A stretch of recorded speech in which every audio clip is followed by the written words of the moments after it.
Sa ngalan ng Ama, ng Anak at ng Espiritu Santo, Amen. sumainyo ang Panginoon. At sumayo rin. Mga kapatid, sa ating mabuting balita, maririnig natin ang ating Panginoong Hesukristo, tinutukoy niya ang kanyang sarili bilang isang doktor, isang manggagamot ng mga may sakit. Pero ang sakit na ginagamot o hinihilom ng ating Panginoon ay hindi lang ang sakit ng pangangatawan, kundi ang sakit ng kaluluwa, ang kasalanan. Isang ugat ng sakit o karamdaman natin ay ang mga tinatago nating pagkakasala, ang ating pagkukulang sa Diyos at sa ating kapwa. Kaya naman kapatid, kung gusto mong gumaling, umpisa natin sa pagsisisi, sa pagpapakumbaba, sa pagbabalik loob sa Diyos. Hilingin natin ang kanyang tulong, naway patawarin tayo sa ating mga nagawang kasalanan at tulungan din tayong makaiwas sa mga tukso ng demonyo para tayo makitang karapat-dapat makatanggap sa mga banal na misteryo. Buksan natin ngayon ang ating isip at puso sa Kanya, tayo bumalik at magbalik loob sa Diyos. Sama-sama nating sabihin, inaamin ko Sa makapangyarihang Diyos at sa inyo mga kapatid, na lubha akong nagkasala sa isip, sa salita, sa gawa at sa aking pagkukulang. Kaya isinasamo ko sa mahal na Birheng Maria, sa lahat ng mga anghel at mga banal, at sa inyo mga kapatid, na ako'y panalangin sa Panginoong ating Diyos. kawan tayo na makapangyarihang Diyos, patawarin tayo sa ating mga kasalanan at patnubayan tayo sa buhay na walang hanggan. Amen. Panginoon, kaawaan mo kami. Panginoon, kaawaan mo kami. Kristo, kaawaan mo kami. Kristo, kaawaan mo kami. Panginoon, kaawaan mo kami. Panginoon, kaawaan mo kami. Manalangin tayo. Ama naming makapangyarihan, tunghayan mo kaming pawang may kahinaan at upang kami mapagsalanggalang at upang kami may pagsanggalang.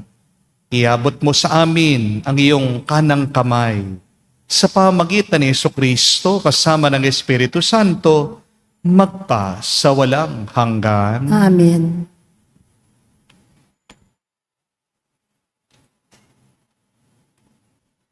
Pagbasa mula sa aklat ni Propeta Isayas.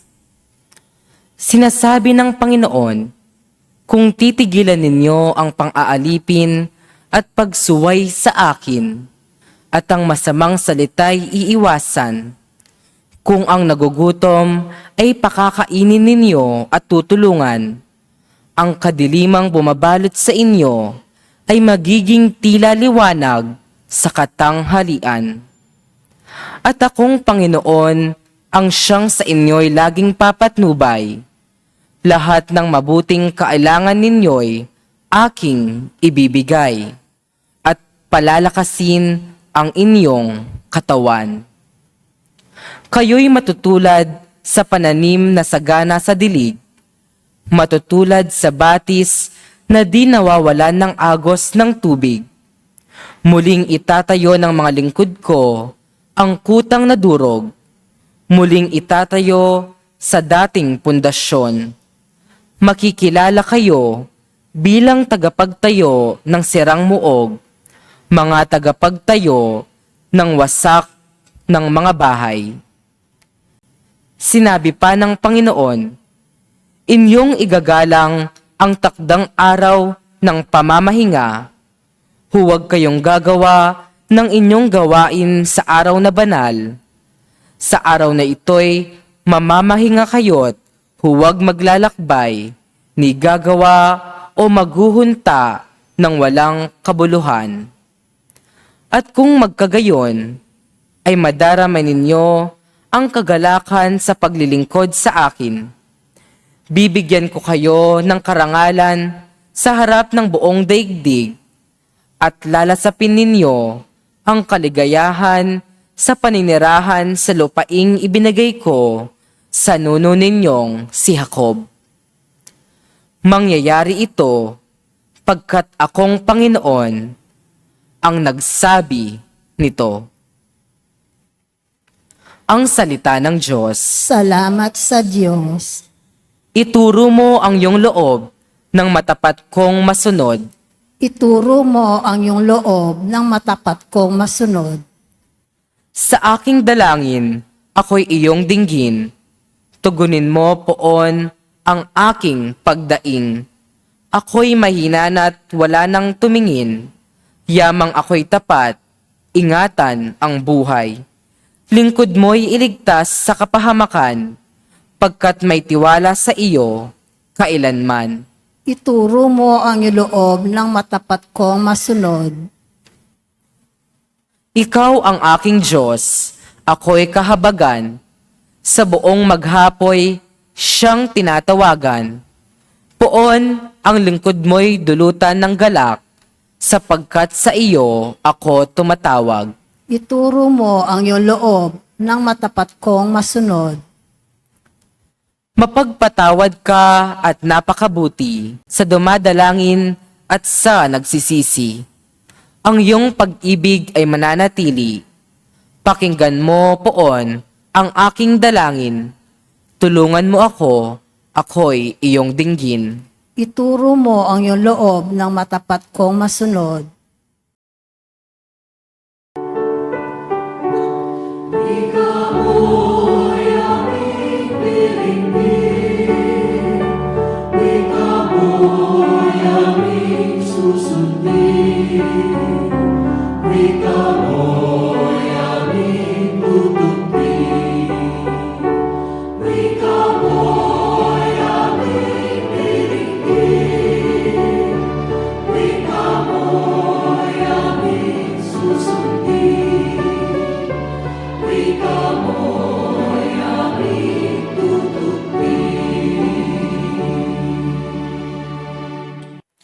Sinabi ng poong mahal, di ko nais na mamatay ang mga makasalanang nagbabagong kalooban upang sila ay mabuhay.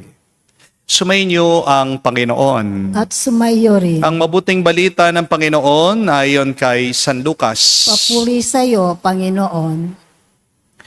Nung panong yon, nakita ni Jesus ang isang publikano na nagngangalang Levi. Nakaupo sa paningilan ng buwis. Sinabi sa kanya ni Jesus, sumunod ka sa akin. Tumindig si Levi, iniwan ang lahat at sumunod kay Jesus.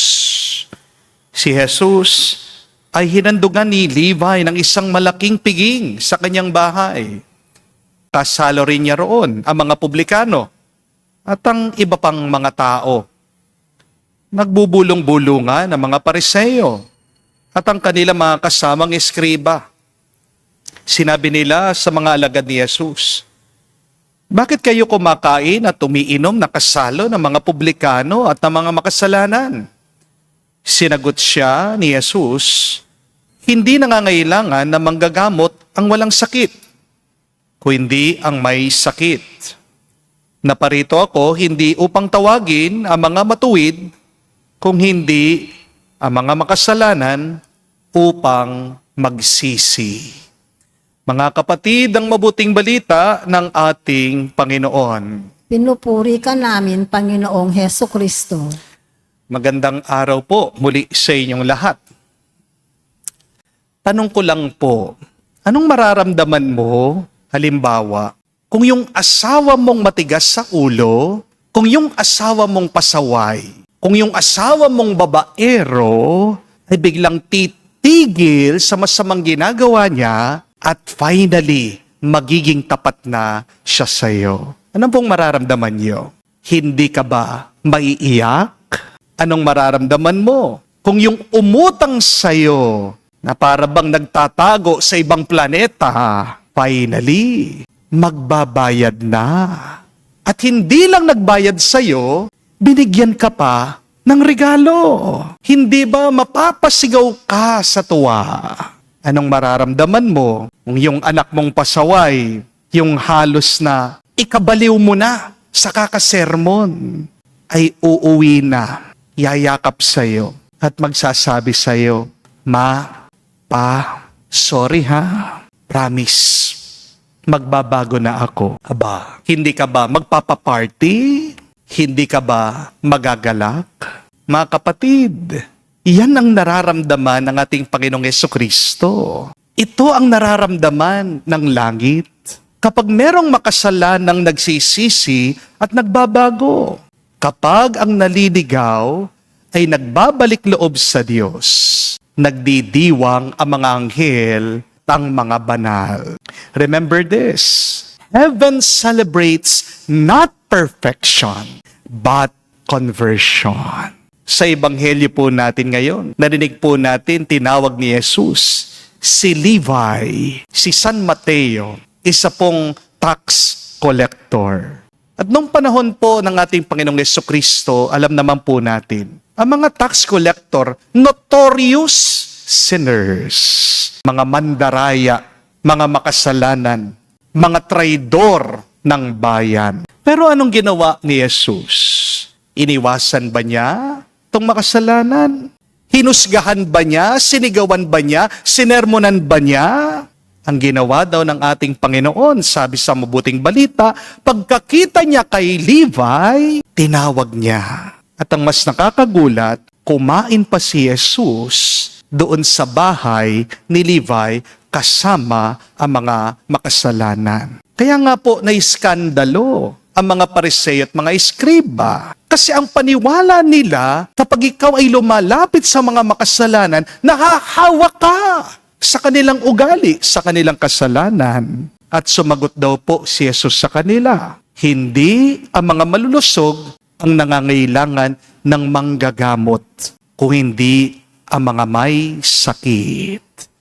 Mga kapatid, hindi po pumarito si Jesus para sa mga feeling perfect. Pumarito ang ating Panginoong Jesucristo para sa mga sugatan. Pumarito ang ating Panginoon para sa mga naliligaw, sa mga nalilito, para sa ating lahat. Pero ito po ang tanong, kailan kaya magbabago ang taong makasalanan?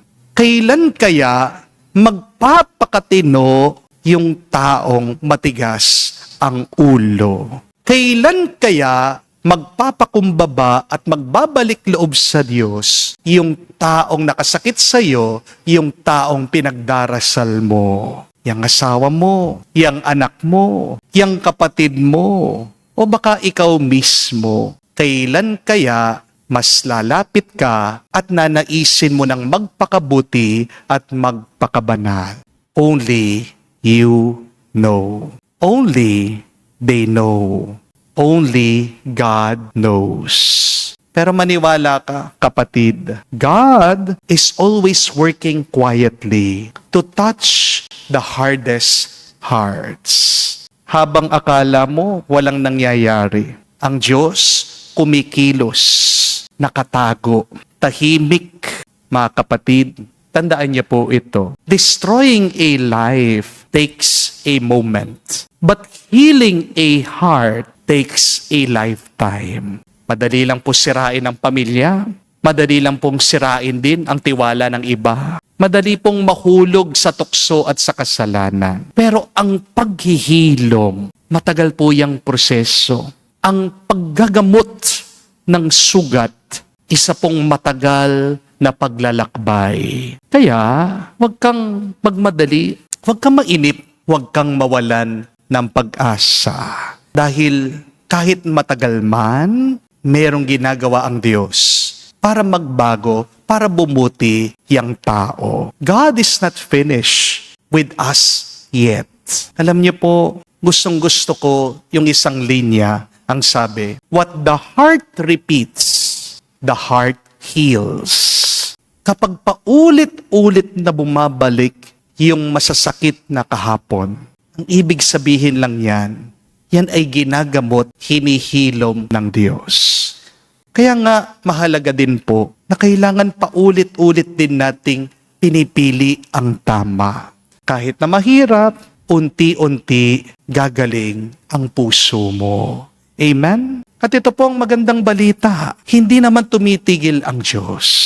Hahabulin ka niya sa kanyang pagmamahal. Kakatukin niya ang iyong konsensya. Aalukin ka niya sa kanyang awa. Pero para bumilis ang iyong pagbabago, ang paghihilom ng puso mo, kailangan tulungan mo din ang Diyos. Amen? Paano? How can we help God when God is helping us? Please, stop justifying your sins. Stop delaying your conversion. And stop saying, tomorrow, bukas na lang. Remember, God never gets tired of forgiving. Ang napapagod lang naman ay yung taong ayaw magbago. Amen? Minsan, meron po mga taong nagsasabi, Father, matigas na po ang puso niya. Wala na po tayong magagawa. Ako po, suko na po ako. Na kapatid, wala pong pusong mas matigas kesa sa bato. Pero tandaan niyo po, kahit po ang bato, nahuhubog po ng patak ng tubig. Tingnan niyo po ang bundok. Makikita niyo po saan dumadaan yung tubig dyan. Ganyan po ang grasya ng Diyos Tahimik, tuloy-tuloy, pero makapangyarihan. Mga kapatid, kung merong isang makasalanan na nagbalik loob sa Diyos, magkakaroon po ng pagdiriwang sa langit. Magpa-party ang mga anghel, ang mga santo. Ang tanong ko po sa inyo, kailan magpa-party ang langit para sa iyo? Huwag mo nang hihintayin na mahuli ang lahat bago ka magbago. Gawin mo ngayon na. Now na. Naghihintay si Jesus. Yung tawag niya ay hindi lang para kay San Mateo.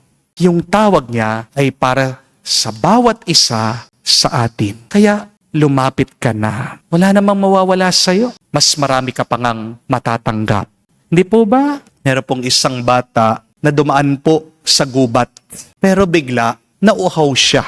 Gusto po niyang uminom ng tubig. Buti na lang, meron po siyang nakitang batis doon. Pero pagkakita po niya, ito po ay puno ng putik ng dumi. Hinawakan po nung bata. Lalo pong dumumi. Gumalaw po yung putik. Lalo pong lumabo yung tubig. Meron po napadaan ay isang magsasaka. Nakita niya yung bata. At sinabihan yung bata, kung gusto mong mas luminaw yung tubig, iwanan mo lang. Hayaan mo muna. At pagkalipas po ng ilang saglit, bumaba yung dumi at nakainom po yung bata. The lesson is, remember my dear friends, that conversion needs stillness. Healing happens when you stop struggling against grace. Gusto kang basbasan ng Diyos Binibigyan ka na ng grasya. Pero ang kasalanan, ikaw, nilalabanan mong Diyos. Di po ba? Mga kapatid, marami sa atin nagmamadali kasi sa pagbabago ng mga taong nakasakit sa atin. Pero mga kapatid, hayaan lang natin sila. May pinagdadaanan sila. Maniwala ka. Gusto din naman nilang magbago Pero hirap na hirap lang sila. At maniwala ka at magtiwala ka, binabago din sila ng Diyos. Kailangan lang nila ng oras at ng panahon. Habang hinihintay natin ang pagbabago ng iba, bakit hindi mo subukan? Baguhin mo muna ang iyong sarili. Di po ba? Dahil ang pagbabago ng mundo ay nagsisimula sa iyo. Amen? Manalangin po tayo sa banal na misang ito. Naway, huwag tayong magsawang maghintay kamukha ni Jesus para sa pagbabago ng iba. At naway, bigyan tayo ng lakas ng loob na baguhin muna natin ang ating sarili para sa ikaliligaya ng Diyos. Amen. Tumayo po tayo, alay po natin ang ating dasal at ang lahat ng nagpapadala ng dasal sa ating banal na misa, pinagdarasal din po natin ang ating mga kapatid na may sakit. Dumating si Kristo upang iligtas ang mga makasalanan. Buong kababang loob sa pagtugon sa kanyang tawag, ilapit natin sa Ama ang ating mga panalangin. Ating sabihin, Panginoon, dinggin mo kami. Panginoon, dinggin mo kami. Ang simbahan naway maituring bilang isang tahanan ng nagpapagaling para sa mga mahihina at makasalanan. Manalangin tayo sa Panginoon. Panginoon, dinggin mo kami. Sa tulong ng mahal na Birheng Maria, naway mamayani ang kapayapaan sa bawat bansa, sa buong mundo, sa pamamagitan ng habag nakikita nila sa isa't isa. Manalangin tayo sa Panginoon. Panginoon, dinggin mo kami. Sa ating bansa, naway maghari ang pagkakaisa, bunga ng paggalang ng mga mamamayan sa isa't isa. Manalangin tayo sa Panginoon. Panginoon, dinggin mo kami. Sa katahimikan po ng ating puso, banggitin din natin sa Diyos ang ating mga personal na pangangailangan. Ama, pakinggan mo kami at panalangin ng aming mga minamahal. Naway, pakinggan mo din at sagutin ang panalangin ng mga kapatid naming nahihirapan dahil sa iba't ibang karamdaman. Gabayan mo kami pabalik sa iyo. Ang lahat ng ito'y aming hiling sa pamamagitan ng makapangyarihang ngalan ni Kristo, aming Panginoon. Amen.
Manalangin kayong mga kapatid para ang ating mga paghahain ay kalugdan ng Diyos amang makapangyarihan. Tanggapin nawa ng Panginoon itong paghahain sa iyong mga kamay, sa kapurihan niya at karangalan, sa ating kapakinabangan at sa buong sambayanan niyang mahal. Ama naming lumikha, tanggapin mo ang mga paghahaing ito ng iyong pakikipagtipan at ng aming pagsamba. Maganap nawa ito sa ipagpapatawad ng mga kasalanan at sa ipagpapahayag ng aming utang na loob sa iyong pagmamahal.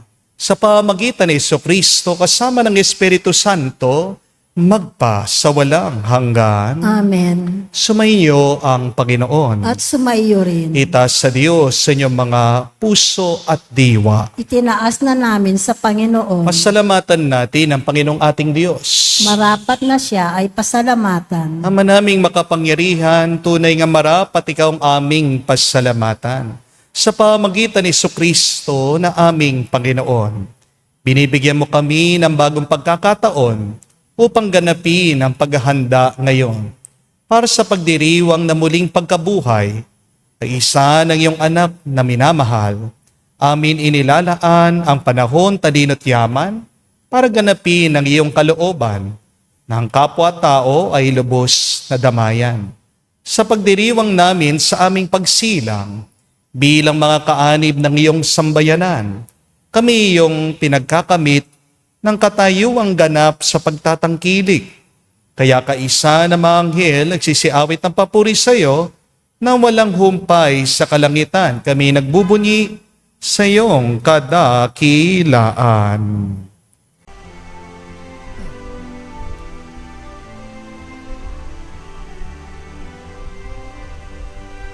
Santo, Santo, Santo, Panginoong Diyos ng mga hukbo, napupuno ang langit at lupa ng kadakilaan mo. Hosana, Hosana, sa kaitaasan, pinagpala ang naparirito sa ngalan ng Panginoon. Hosana, Hosana, sa kaitaasan. Hosana, Hosana, sa kaitaasan.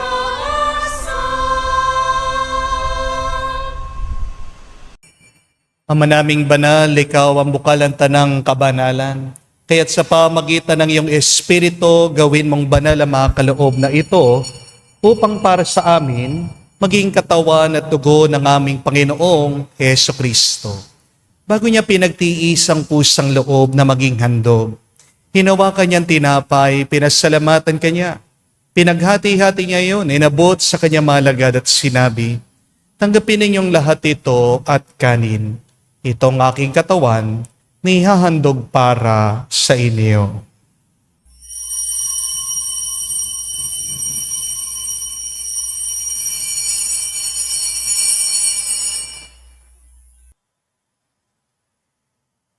Gayon din naman na matapos ang hapunan, hinawakan niyang kalis, muli kanyang pinasalamatan.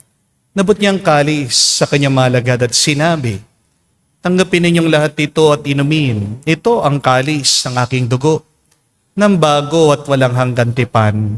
Ang aking dugo na ibubuhos para sa inyo at para sa lahat, sa ipagpapatawad ng mga kasalanan. Gawin ninyo ito sa pag-alaala sa akin.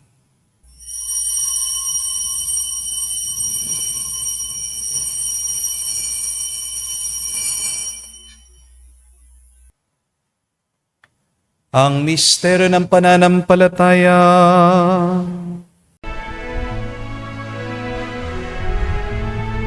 Sa krus mo at pagkabuhay, kami natubos mong tunay. Poong Jesus, naming mahal, iligtas mo kaming tanan, ngayon at magpakailanman. Ama, ginagawa namin ngayon ang pag-alaala sa pagkamatay, muling pagkabuhay ng iyong anak. Kaya tinialay namin sa iyong tinapay nagbibigay buhay at ang kalis na nagkakaloob ng kaligtasan. Kami nagpapasalamat dahil kami yung minarapat na tumayo sa harap mo para maglingkod sa iyo. Sinasamo namin kami magsalo-salo sa katawan at dugo ni Kristo ay mabuklod sa pagkakaisa sa pamagitan ng Espiritu Santo. Mamalingapin mong iyong simbahan, laganap sa buong daigdig. Puspusin mo kami sa pag-ibig. Kaisa ni Leon, ang aming Santo Papa, si Florentino, aming Arsobispo, at ng Tanang Kaparian. Alalahanin mo rin ang aming mga kapatid na nahimlay, may pag-asang sila'y muling mabubuhay. Gayon din naman lahat ng mga pumanaw. Kawan mo sila't patuloyin sa iyong kaliwanagan. Kawan mo at pagindapatin kaming lahat na makasalo sa iyong buhay na walang wakas. Kaisa na mahal na Birhen Maria, Ina ng Diyos, kaisa ni San Jose, ang kanyang malwalhating esposo, kaisa ng mga apostol, lahat ng mga banal, na namuhay dito sa daigdig na kalugod-lugod sa iyo. May pagdiwang nawa namin ang pagpupuri sa ikararangal mo sa pamagitan ng iyong anak, aming Panginoong Jesucristo. Sa pamamagitan ni Kristo, kasama niya at sa Kanya, ang lahat ng parangal at papuri ay sa iyo, Diyos Ama, makapangyarihan, kasama ng Espiritu Santo, magpasawalang hanggan.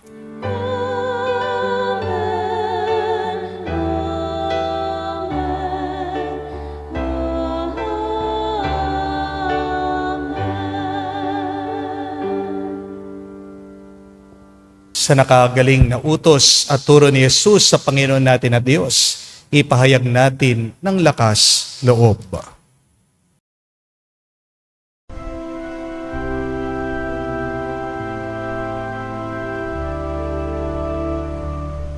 Ama namin, sumasalangit ka, sambahin ang ngalan mo, mapasa amin ang kaharian mo, sundin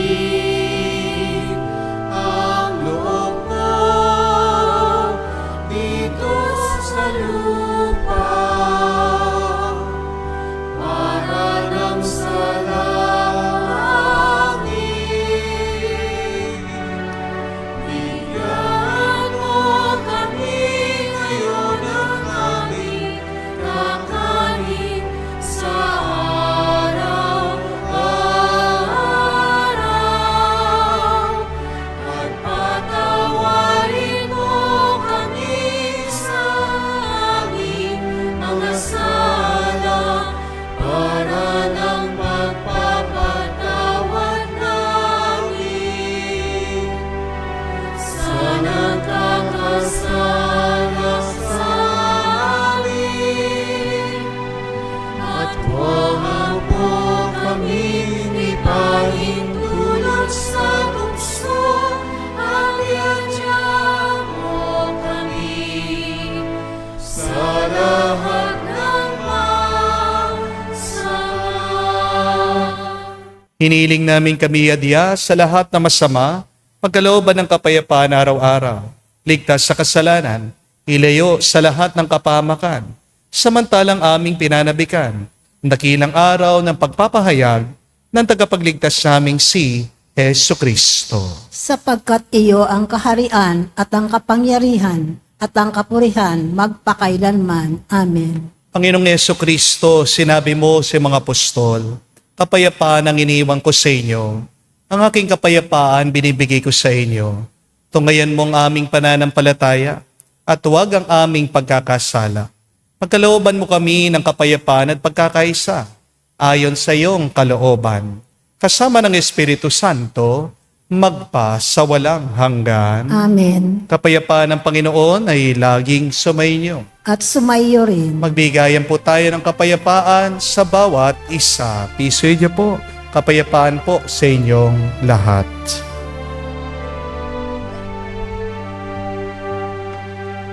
Kordero ng Diyos na nag-aalis ng mga kasalanan ng sanlibutan, maawa ka sa amin, maawa ka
Mga kapatid, naririto ang ating Panginoong Jesucristo, ang Kordero ng Diyos. Siya nag-aalis sa mga kasalanan ng sanlibutan. Mapalad tayong lumalapit sa piging ng Kordero. Panginoon, hindi ako karapat-dapat na magpatuloy sa iyo, ngunit sa isang salita mo lamang ay gagaling na ako.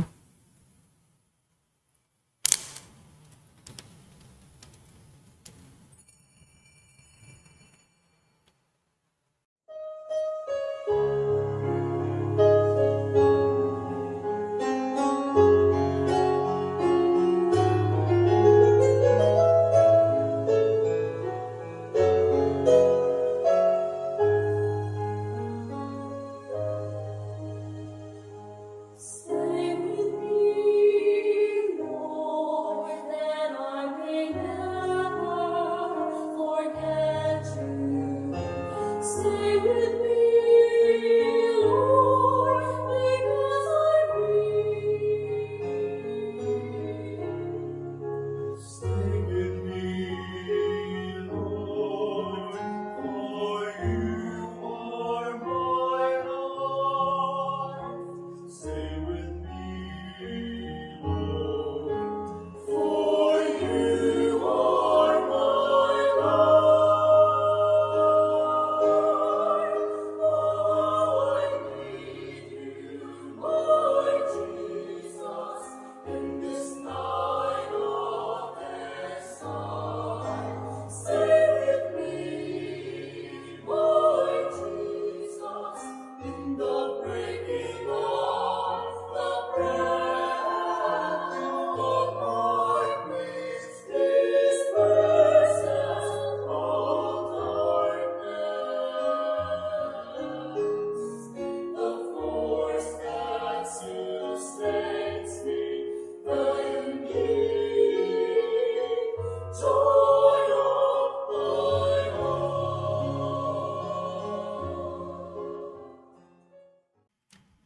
Manalangin tayo.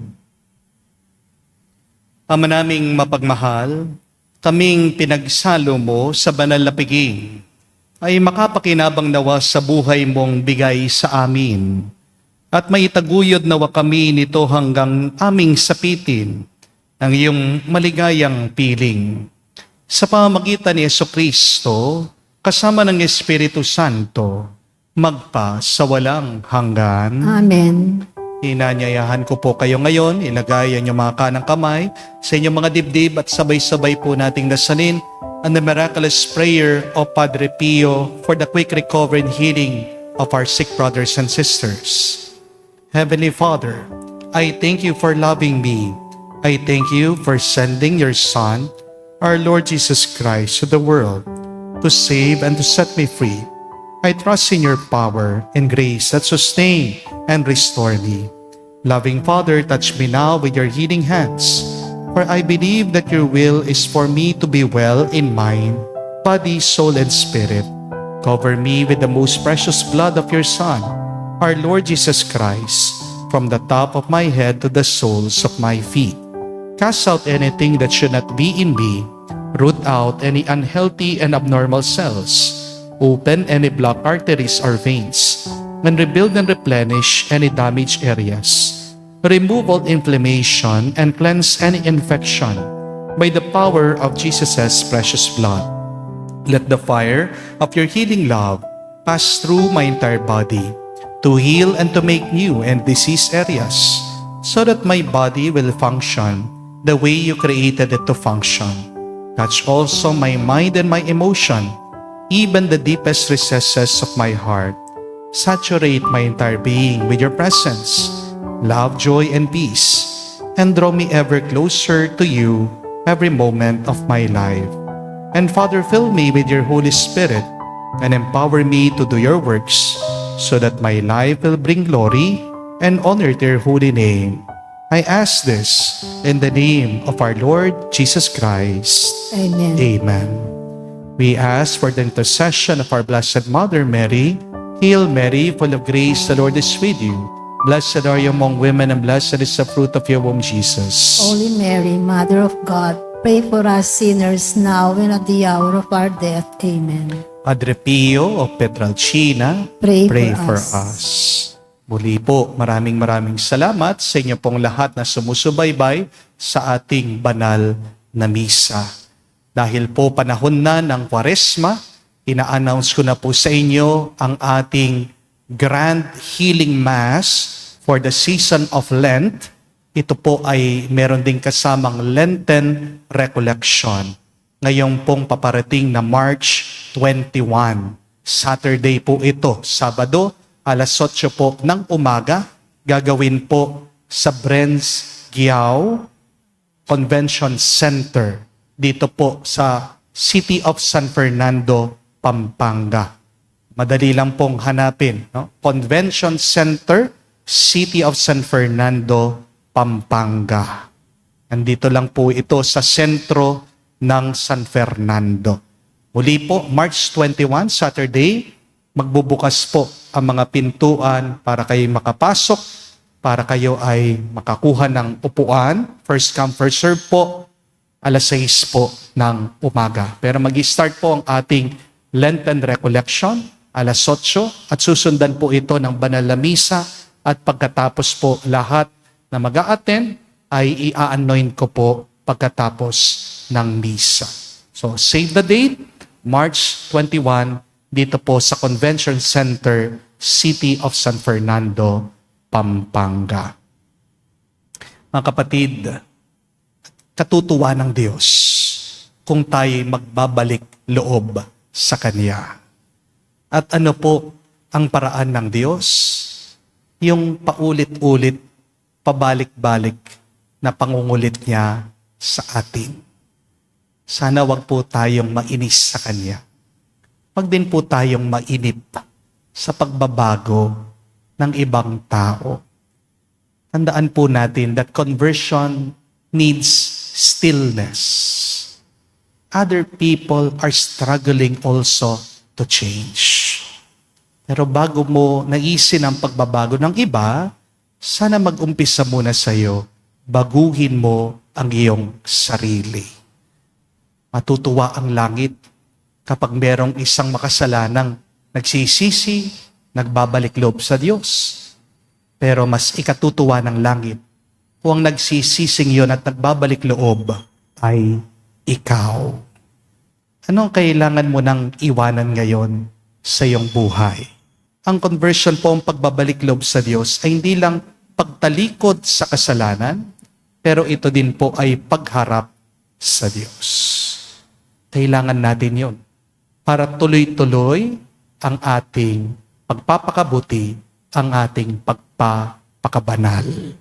Sumainyo ang Panginoon. At sumayo rin. At kayo'y basbasan ng Diyos, makapangyarihan sa lahat, sa ngalan ng Ama, ng Anak, ng Espiritu Santo. Amen. Ang ating misa ay natapos na. Pumayo kayo sa kapayapaan ni Kristo. Salamat sa Diyos.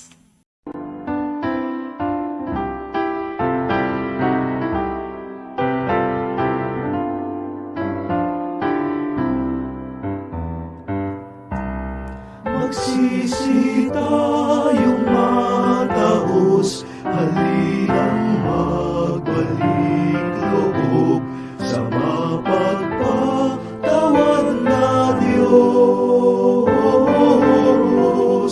Gutom tayo maniluhod na may abot sa kungsod. Sa pagitan ng pasukan at dambana ng simbahan, saserdote mag-iyakan.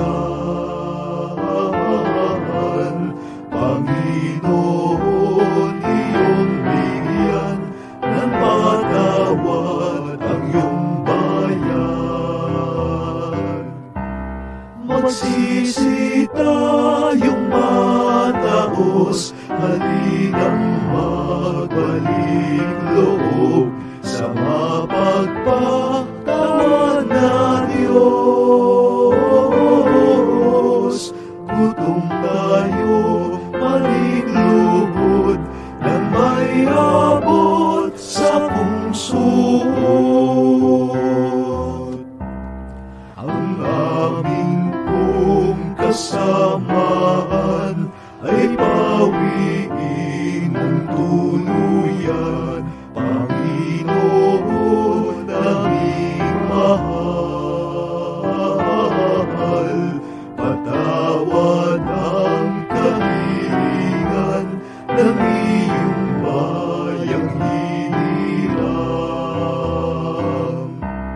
Magsisi tayong mataos, halinang magbalik loob sa mapagpatawad na Diyos.